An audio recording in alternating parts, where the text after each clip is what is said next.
Саламатсыздар, құрметті оқушылар. Бүгін біз сабағымызда физика сабағында жаңа бөлімге өтетін боламыз. Сақталу заңдары деген бөлім. Сабағымызды бастамас бұрын бейнероликке көз жүгіртейік.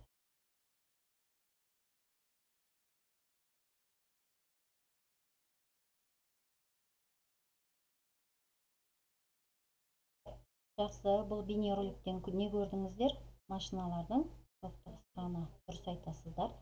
Онда бүгінгі сабағымыз осы соққыға байланысты. Соққы импульс, латын тілінен аударғанда. Тақырыпты жазайық. Дене және күш импульсі, импульстің сақталу заңы. Сабағымыздың мақсаты дене және күш импульсі жайлы түсінік қалыптастыру, олардың формулалары мен өлшемділіктерін бере отырып, арасындағы тәуелділікті түсіндіру.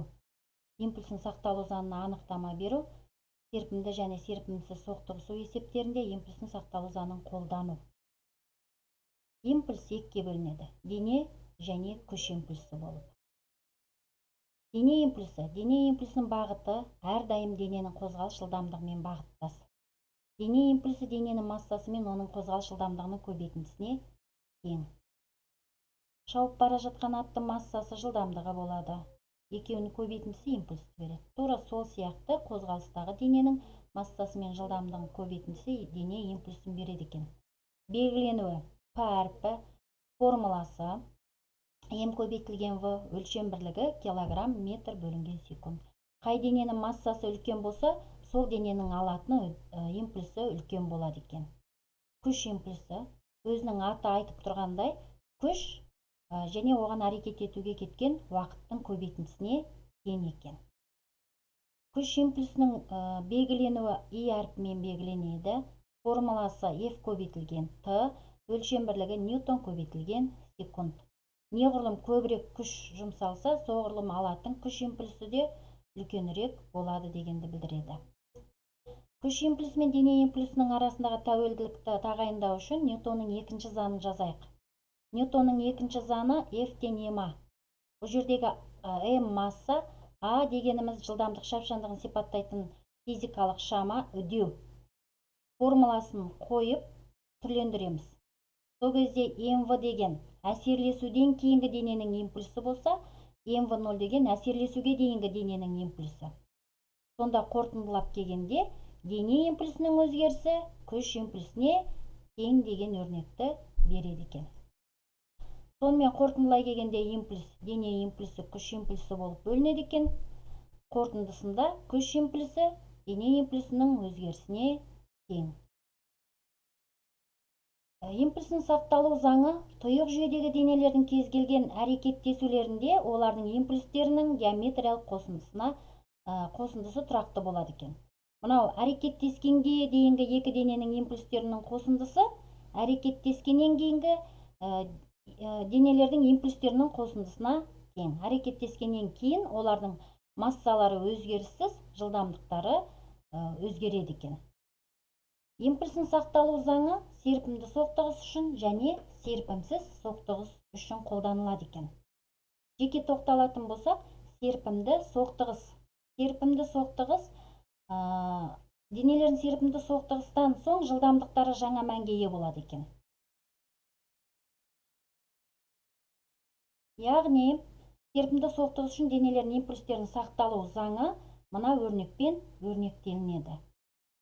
Серпімсіз соқтығыс. Серпімсіз соқтығыста денелердің серпімсіз соқтығыстан кейін бір-біріне қосылып, қозғалыс бір бағытта орын алады екен. Бұндай жағдайдағы алатын өрнегі мына өрнекпен өрнектелінеді. Енді бұл жерде әрекеттескенге дейінгі таңба плюс және минус болып тұр. Ол нені көрсетеді? Егер плюс болатын болса, олар бір бағытта қозғалған денелердің, мысалға бастапқы бейнероликте жаңа артынан келіп машина соқтығысқан кезде, егер жабысып қозғалатын болса, онда осындай жағдайда қосумен. Егер қарама-қарсы келе жатып, яғни слайдта тұрған суреттегідей қосылып кететін болса, онда минуспен өрнектелінеді. Енді шаршаған болсақ, біраз жаттығу жасап алайық.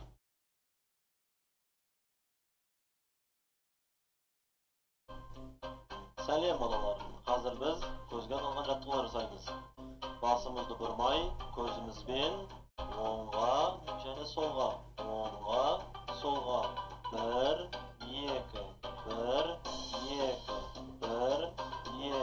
Көзді ашып жұмамыз. Енді көзді жоғары, төмен. Жоғары, төмен. 1, 2, 1, 2. Көзді ашып жұмамыз. Жақсы. Көзді қатты жұмамыз. 1, 2, 3. Көзді ашамыз да ұзаққа қараймыз. Тағы қайталаймыз. 1, 2, 3. Тағы да ұзаққа қараймыз. Өте жақсы балалар. Балалар, көзіміз ауырған жағдайда осы жаттығуларды қайталаймыз. Жақсы. Жаттығу жасап демалып алсақ, есеп шығарайық. Массасы 440 грамм болатын тыныштықта тұрған допты Асылбек 22 ньютон күшпен тепті. Доп 20 метр секунд жылдамдыққа ие болса, күштің допқа әрекет ету уақытын табыңыз дейді. Берілгенін жазайық. Бұл жерде 440 граммды халықаралық бірліктер жүйесіне келтіргенде 0,44 килограмм болады. Формуласы: күш импульсі дене импульсінің өзгерісіне тең деген өрнекті алып, сол жерден уақытты табады екенбіз. Сол кезде мынандай өрнек шығады. Орнына қойып, уақытты есептеп шығарамыз. 0,36 секунд шығады екен. Есепті жазып алайық. Жазып болсаңыздар, келесі есепке тоқталайық. Есептің шарты: 30 килограмм болатын бала 9 км сағат жылдамдықпен жүгіріп отырып, массасы 5 килограмм, жылдамдығы 3,6 км сағат жылдамдықпен кетіп бара жатқан шананы қуып жетіп, үстіне шығады. Шана мен бала қандай жылдамдықпен қозғалады дейді. Қалай ойлайсыздар, бұл есеп неге берілген есеп? Дұрыс айтасыздар, импульстің сақталу заңына берілген есеп. Серпімді ма, серпімсіз ба? Жақсы, серпімсіз импульс, яғни серпімсіз қозғалыс үшін. Берілгенін жазамыз.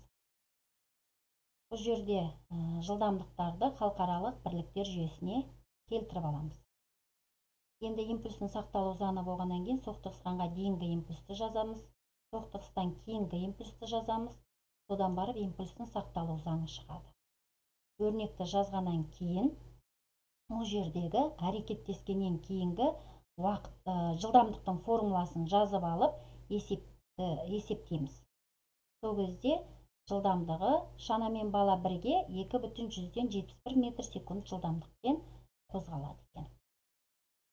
Жақсы, бекіту сұрақтары. Дене импульсі дегенді қалай түсінесіңдер? Күш импульсі жөнінде нені білесіңдер? Импульстің сақталу заңы қалай тұжырымдалады? Ал балалар, бүгінгі сабақта өздеріңіз қазір қай жерде тұрмын деп елестетесіз? Сіздерге көмек қажет пе? Жоқ, түсінікті болды ма? Бәрі түсінікті болды ма деп өздеріңіздің қай жерде тұрғандарыңызды белгілеңіздер. Үй тапсырмасы 20 параграф, 20 жаттығу номер 1-2 есеп.